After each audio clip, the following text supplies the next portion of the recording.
একদিকে জ্বলছে আগুন আর অন্যদিকে শুরু হয়েছে লুটপাট। ভাটারা থানার সামনে এই চিত্র দেখেন কি রকম আগুন জ্বলতেছে। কারণ প্রত্যেকটি থানার সামনে পুরাতন কিছু গাড়ি থাকে, সে গাড়িতে আগুন ধরাই দিছে, থানার ভিতরে আগুন ধরাই দিছে। আর ভিতরে মানুষ যে যেমনি পারতেছে দেখেন নিয়ে যাচ্ছে, যার যেমনি পছন্দ হচ্ছে তাই নিয়ে যাচ্ছে, যা যেটা পাচ্ছে খুলে নিয়ে যাচ্ছে। এই যে গাড়ি পুড়ে গেছে দেখেন, ট্রাঙ্ক, তারপরে যে যেটা পাচ্ছে সেই সেটা নিয়ে যাচ্ছে, অথচ বাইরে জ্বলতেছে আগুন।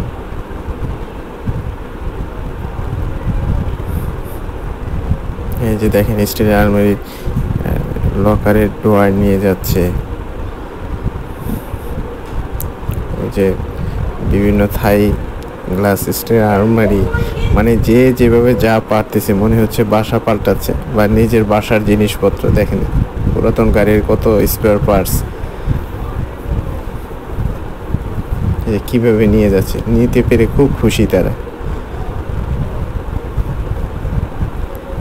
রিক্সা ভরে নিয়ে যাচ্ছে আলমারি।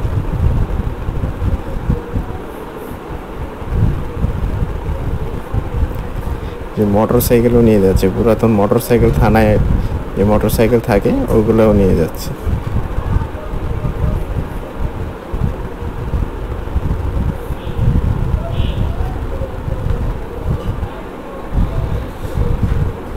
ফ্যান মানে এলাহি কাণ্ড আর কি।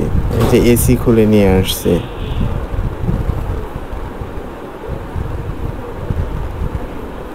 অর্থাৎ যে যেমনি পারতেছে, দেখার কেউ নেই, বলার কেউ নেই। দেখেন এক একজন দুটা ফ্যান নিয়ে যাচ্ছে, খুব খুশি নিতে পেরে।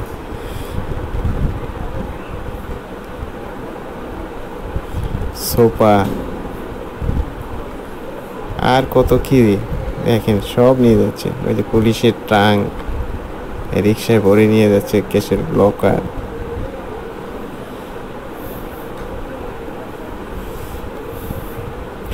আমরা আরেকটু সামনের দিকে যাই, দেখি আর কি কি দেখা যায়, আর কে কি নিয়ে তোষক নিয়ে যাচ্ছে।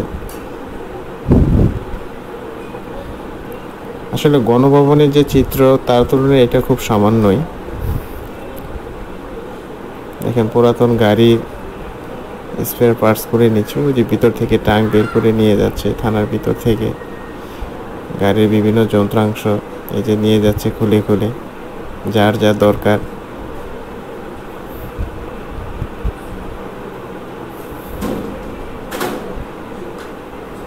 যে খুলে নিয়ে যাচ্ছে।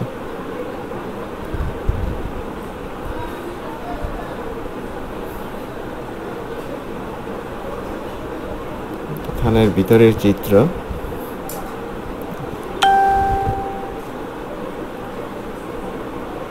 কার কি লাগবে দেখেন।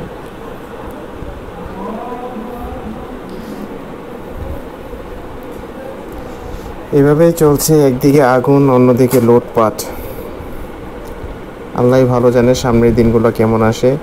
আশা করি যেহেতু আমরা একটা বিজয় পেয়েছি, নতুন একটা স্বাধীনতা পেয়েছি, তো সামনের দিনগুলো ইনশাল্লাহ ভালো কাটবে সেই প্রত্যয় ব্যক্ত করেই শেষ করছি। আল্লাহ হাফেজ।